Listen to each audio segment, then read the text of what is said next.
भाभी भाभी कहो के डाले ला रंगवा जाना तानी तोहार काफी बमनवा। ए हो सुनो अरे भाभी भाभी कहो के डाले ला रंगवा जाना तानी तोहार काफी बमनवा।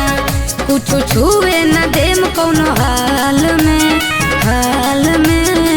लेके आई बनी बाल्टी में रंगवा, लेके आई बनी बाल्टी में रंगवा, बाकी लगावे द गाल में। जब मजा बा तोहरा में भाभी तू मजा बना माल में। देखा ऐसा कुछ मत करी हम।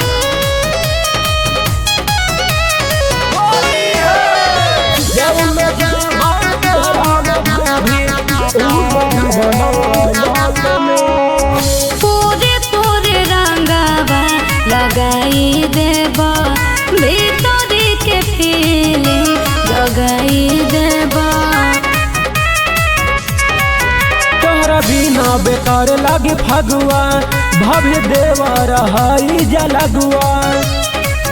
कंड को देब कोनो ये हो साल में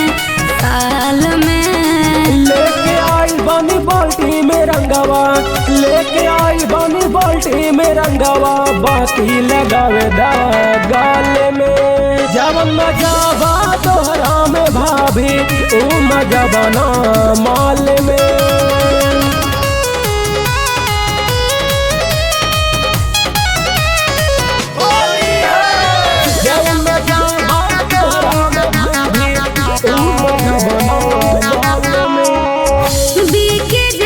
सन होशियार बारो ई कोइले तू काम कोई बार बारो।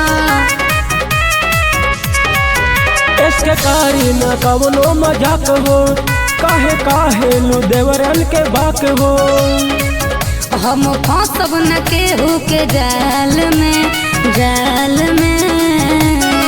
लेके आई बनी बाल्टी में रंगवा, लेके आई बनी बाल्टी में रंगवा, बाकी लगावे दा गाल में। जवन मजा बा तोहरा में भाभी ऊ मजा बना माल में।